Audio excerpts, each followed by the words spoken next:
Tribuners bertemu kembali dengan saya Nila Irda dalam program Tribun News on Focus. KPK melakukan operasi tangkap tangan terhadap Wamenakar Immanuel Ebenezer pada hari Rabu 20 Agustus 2025. Penangkapan ini terjadi di Jakarta dan diduga terkait pemerasan terhadap perusahaan dalam pengurusan sertifikat K3, keselamatan dan kesehatan kerja. Immanuel Ebenezer sendiri adalah orang pertama dalam Kabinet Merah Putih Prabowo Gibran yang terseret dugaan kasus korupsi. Lantas, apakah ditangkapnya Emmanuel Ebenezer ini akan mempengaruhi citra kepemimpinan Kabinet Merah Putih? Saya akan membahasnya.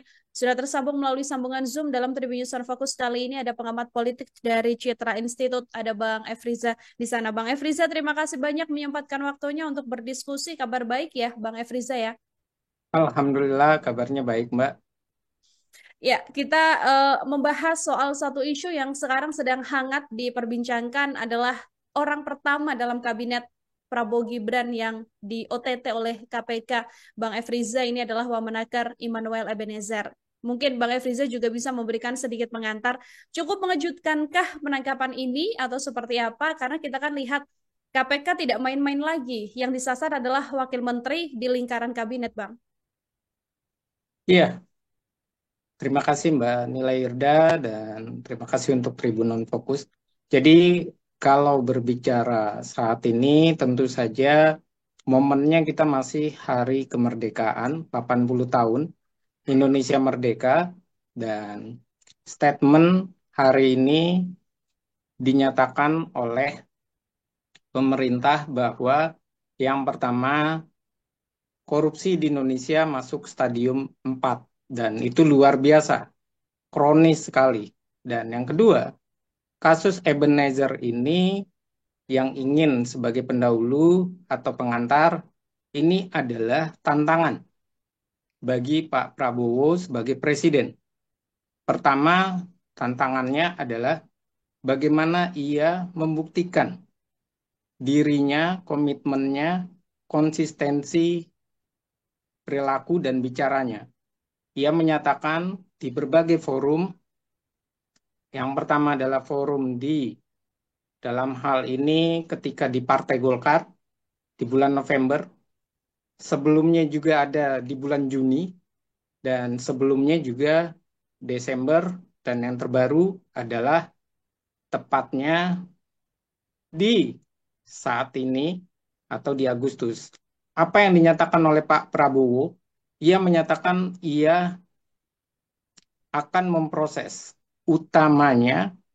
Ia tidak akan membela anggotanya Gerindra yang melakukan tindakan korupsi. Dan itu dianggap tindakan keliru. Dan itu yang akan dilakukan oleh dirinya. Bahkan, Prasetyo juga sudah menyatakan pemerintah memberikan kesempatan, kebebasan, dan tidak akan mengintervensi kasus hukum ini. Artinya semua diserahkan kepada KPK. Kalau terbukti langsung diproses dan diganti. Dan apa yang kita bisa lihat, apakah komitmen Pak Prabowo ini sesuai atau tidak?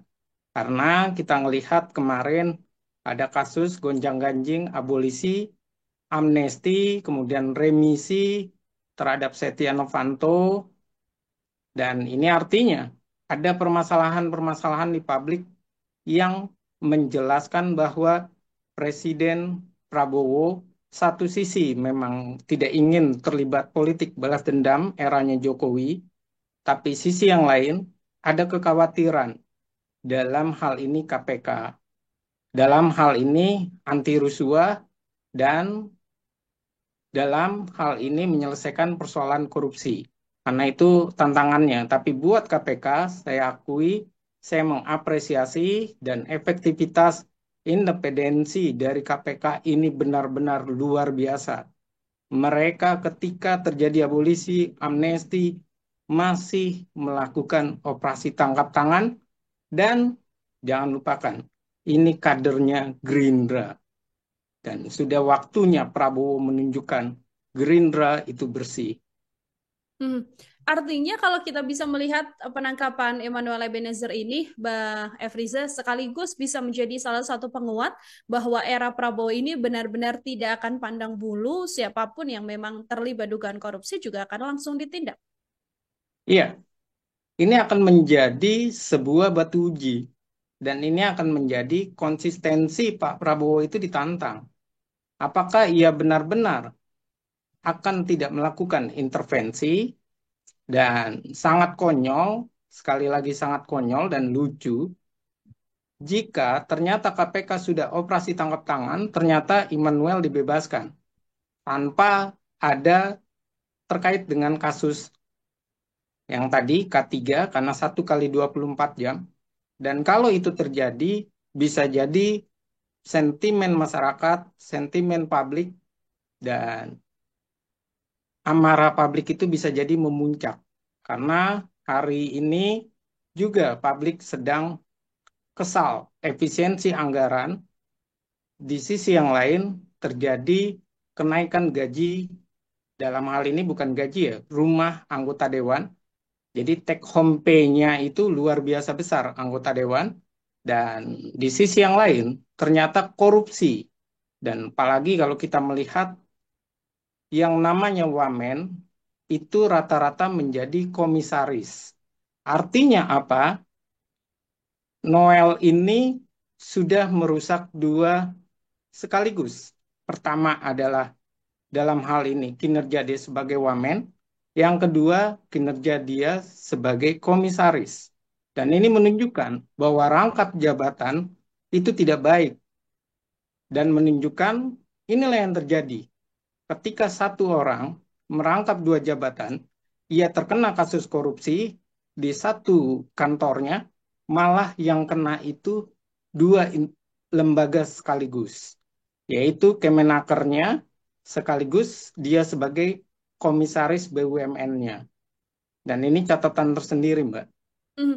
Kemarin ketika sidang MPR, Pak Prabowo ini kan sempat mengatakan ya, Bang Efriza ya, bahwa siapapun yang terlibat termasuk kader Gerindra sekalipun juga akan ditindak dengan penangkapan yang kemudian OTT dilakukan oleh KPK ini. Apakah sedianya ketika sidang MPR ini sudah ada sinyal dari Pak Presiden bahwa memang iya ada orang dekat di lingkungan Gerindra yang juga diduga terlibat. Kita masih dugaan ya, yang kemudian diduga terlibat dalam tindak pidana korupsi, Bang Efriza. Iya, kalau dilihat dengan kasus yang terjadi di Kemenaker, memang Kemenaker ini kan sering disorot. Hmm. Dan juga kita melihat ada penggeledahan.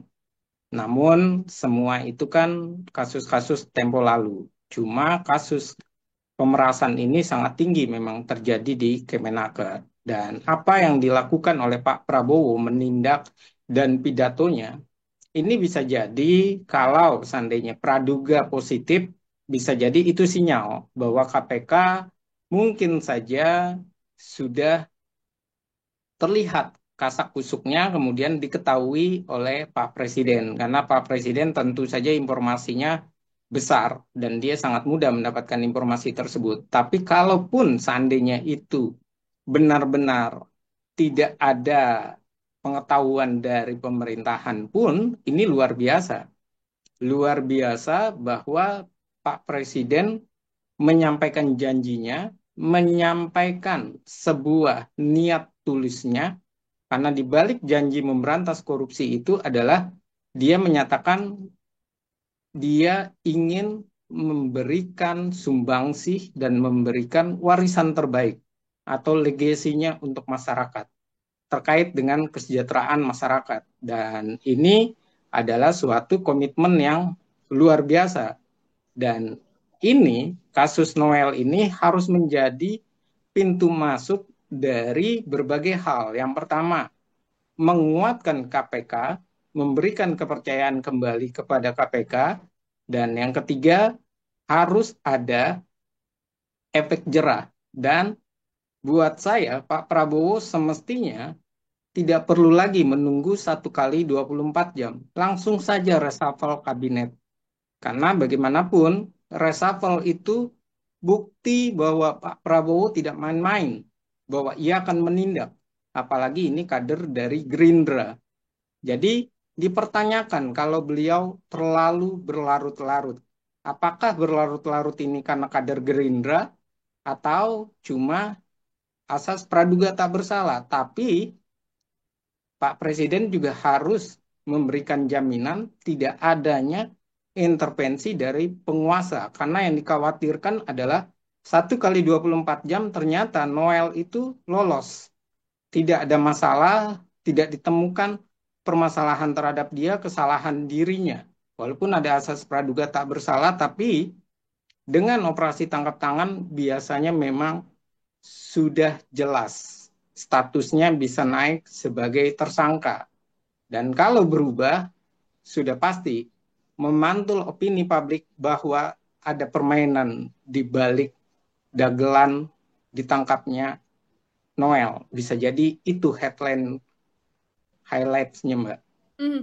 Kalau kita mengamati dengan penangkapan yang dilakukan oleh KPK terhadap Noel begitu ya, Bang Efriza ya, artinya besar juga dampaknya kepada citra Kabinet Merah Putih Prabowo Gibran karena tadi ketika dikonfirmasi oleh awak media, Mensesnek mengatakan masih belum mau dan masih belum mau menjawab mengenai reshuffle atau penggantian posisi dari Wamenakar ini setelah ditangkapnya Noel dalam OTT KPK, Bang Efriza. Iya, tentu saja dampaknya besar, Mbak. Karena kan Pak Prabowo selalu menyatakan kinerjanya, kabinetnya itu kompak, kinerja kabinet itu baik, dan kinerja dari orang-orang yang dipilihnya adalah orang-orang yang tepat. Walaupun dengan cara tidak meritokrasi. Namun nyatanya apa? Nyatanya kita melihat pernyataan dari pemerintah pun tidak sesuai dengan apa yang ada di lapangannya. Pernyataan dari pemerintah bahwa kabinetnya ini solid, kabinet bekerja dengan baik, tapi nyata-nyatanya korupsi malah stadium 4. Dan korupsi itu malah berada di lingkaran elitnya Partai Gerindra.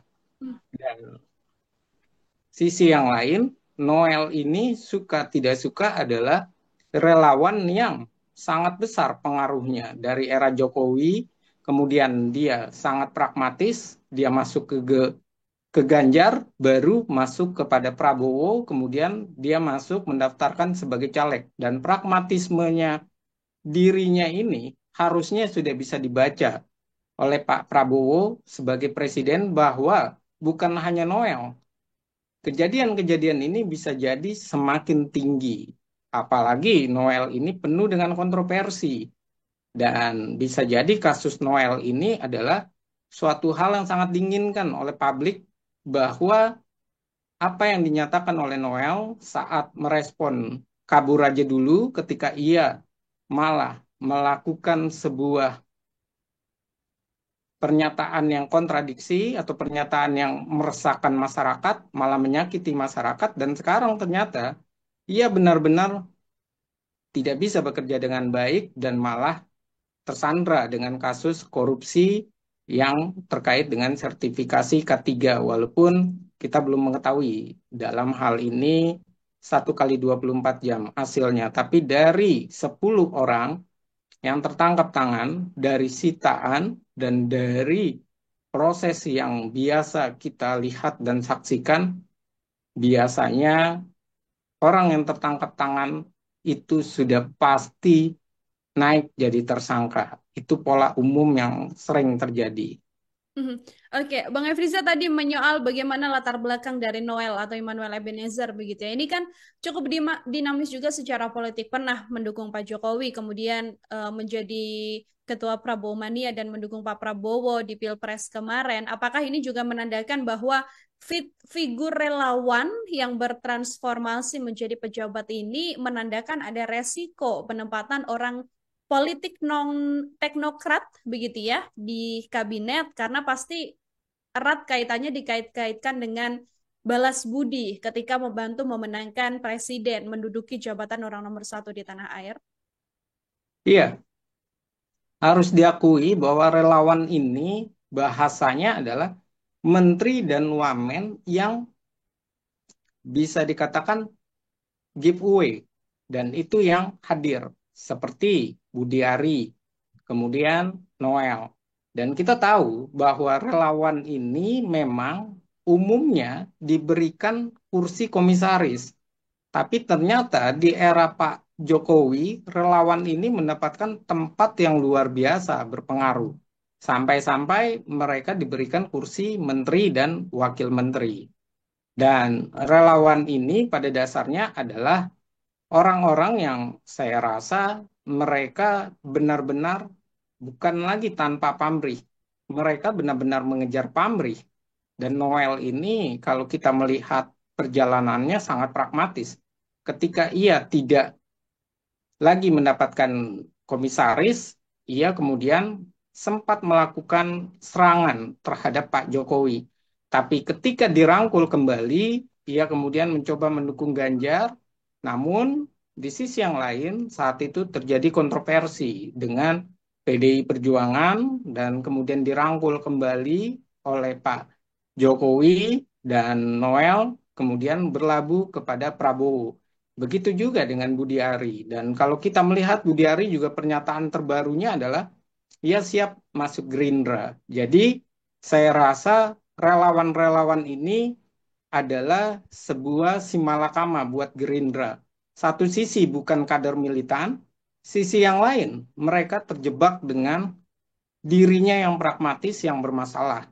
Bahkan Noel ini sedikit dalam tanda kutip ya saya ingin katakan dalam sarkasnya dia mencoreng para aktivis yang sudah berjuang ternyata ketika di dalam mereka sama saja perilakunya.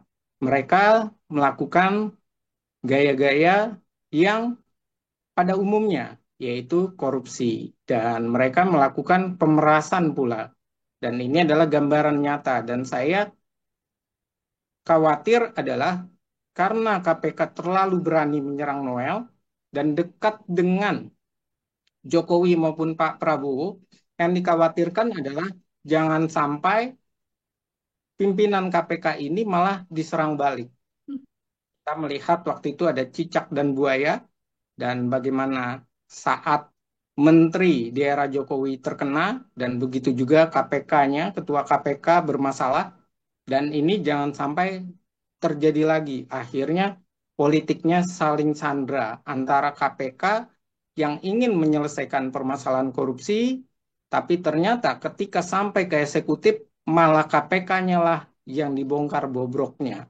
Dan inilah hal-hal yang bisa terjadi. Jadi ini perlu dukungan dari Pak Presiden Prabowo untuk menyelamatkan KPK itu sendiri. Mhm. Oke, dengan penangkapan Noel ini, kalau dari analisa Bang Efriza, langkah paling tepat atau paling ideal yang kemudian harus diambil oleh Presiden dalam hal ini, apakah kemudian memang iya kursi posisi dari Noel ini segera diganti atau belum ada urgensi untuk kemudian ya sudah tidak apa-apa, Noelnya dicopot, tapi kursinya dibiarkan kosong saja, Bang? Iya, kalau saya rasa Pak Presiden Prabowo itu harus melakukan beberapa cara atau solusinya. Yang pertama, dia harus menguatkan KPK dulu dengan sebuah pernyataannya itu sudah bagus bahwa dia tidak akan melakukan intervensi, dia mempercayai KPK dan itu sudah sangat baik. Yang kedua, Pak Prabowo ini sebagai ketua umum Partai Gerindra harus memecat Noel sebagai kadernya. Baru habis itu beliau dalam 1 kali 24 jam keputusan KPK ataupun belum ada keputusan KPK, lebih baik Noel direshuffle. Soal mengganti itu adalah soal bagaimana tindakan selanjutnya. Apakah Pak Prabowo ini mau bersih-bersih? Bersih-bersih dalam hal ini banyak hal. Yang pertama bersih-bersih orang-orang yang narasinya tersangkut dalam kasus korupsi, seperti Budi Ari misalnya. Ataupun yang bermasalah dalam hal ini Budi Gunadisadikin, ataupun misalnya dia mau bersih-bersih orang-orang kepercayaannya Jokowi disingkirkan, seperti Bahlil misalnya, ataupun ia mau melakukan benar-benar reshuffle secara menyeluruh. Karena tertangkapnya Noel ini adalah bukti bahwa terlalu lambat terlalu percaya diri dan terlalu percaya yang tidak tepat. Artinya evaluasinya kurang. Kinerja kabinet Pak Prabowo yang begitu lama tidak diresapel ternyata adalah kabinet yang bobrok saat ini. Dengan tersangka korupsi, dengan adanya operasi Merah Putih Desa yang juga sosoknya ini penuh dengan kontroversi karena tersorot oleh KPK. Dan ini adalah bukti bahwa Pak Presiden jangan-jangan bukan sekedar menterinya yang tidak bisa bekerja sama dengan Pak Presiden karena banyak riaknya, tapi juga memang orang-orang yang di dalamnya ini memang sudah tidak kapabel, sudah tidak bisa bekerja dengan baik. Dan ini harus menjadi evaluasi besar-besaran. Saya rasa sudah waktunya dari Noel menuju reshuffle besar-besaran.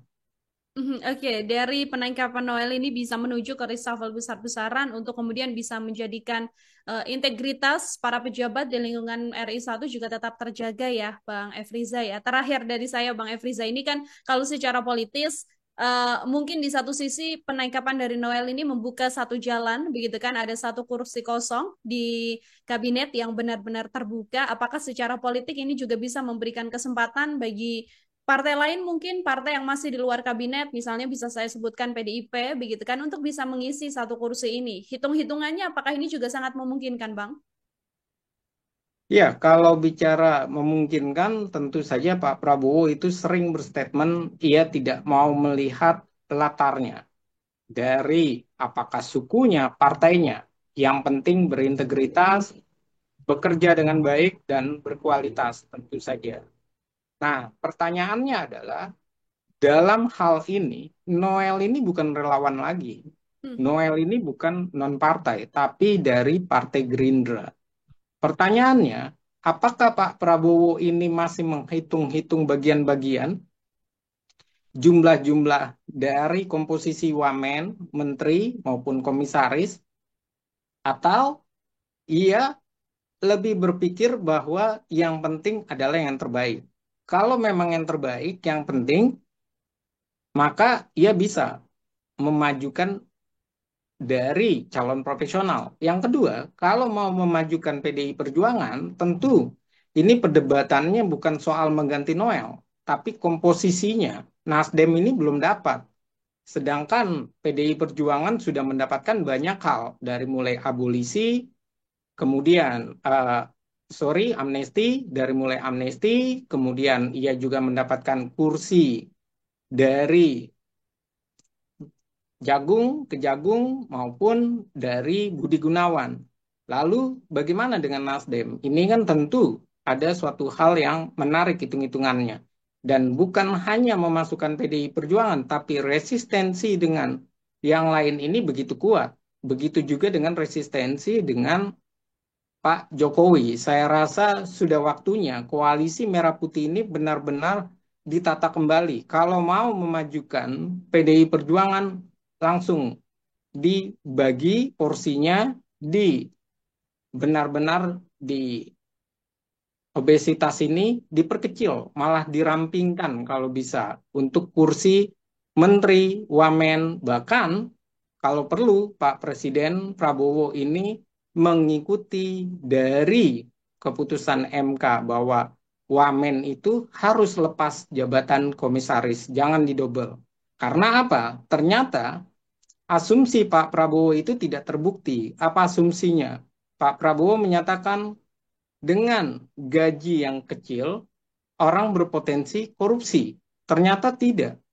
Gaji sudah besar sebagai menteri, kemudian ditambah pula dengan kenyataan sebagai komisaris, tambahannya, nyata-nyatanya korupsinya juga tinggi. Apalagi dalam kasus ini adalah pemerasan. Dan ini luar biasa. Kalau pemerasan dalam bahasa sarkas atau dalam tanda kutip, ini adalah preman politik Hmm. yang dilakukan oleh wamen. Kalau kita menggunakan bahasa tadi, sertifikasi K3 yang ingin diharapkan oleh sebuah perusahaan atau pabrik yang nanti akan dijelaskan oleh KPK, ternyata di sana ada tindakan pemerasan. pemerasan, meminta bayaran atau meminta komisi dan segala macam. Dan ini luar biasa memalukan. Dan saya rasa inilah tantangan Pak Presiden Prabowo, bagaimana ia membuktikan konsistensi pernyataannya, konsistensi niatnya untuk memberikan kesejahteraan bagi masyarakat, konsistensi dirinya mendukung KPK yang dia menyatakan anti rusuah dan berhasil menangkap korupsi besar-besar, dan luar biasa itu disampaikan. Dan yang terakhir adalah konsistensi dia sebagai ketua umum partai. Jangan sampai seperti partai-partai lain, amnesti pun menjadi sekjen. Jangan sampai Noel ini terlalu berlarut-larut dipertahankan, tidak dicopot sebagai anggota dari Partai Gerindra. Oke, ini menjadi waktu untuk Presiden Prabowo Subianto, baik itu sebagai RI 1, termasuk juga sebagai Ketua Umum Partai Gerindra ya, Bang Efriza ya, untuk kemudian bisa benar-benar bersih-bersih, untuk bisa menjaga kapabilitas dari pemerintahan yang kurang lebih selama 1 tahun terakhir ini dijalani oleh Presiden Prabowo Subianto, seperti itu. Bang Efriza, terima kasih banyak untuk kesempatannya hari ini berdiskusi bersama dengan saya dalam Tribun News on Focus. Semoga di lain kesempatan ada waktu kembali untuk berbincang bersama dengan Bang Efriza. Sekali lagi terima kasih banyak Bang Efriza dan selamat beraktivitas kembali. Ya, Tribuners, demikian obrolan saya bersama dengan pengawat politik Citra Institut, ada Bang Efriza menemani kita dalam Tribun Fokus kali ini. Nantikan obrolan saya dengan sejumlah narasumber lain dan tema-tema lain masih hanya dalam program Tribun Fokus. Sanila Irda pamit undur diri. Terima kasih banyak dan sampai jumpa. Download Tribun X sekarang. Menghadirkan lokal menjadi Indonesia.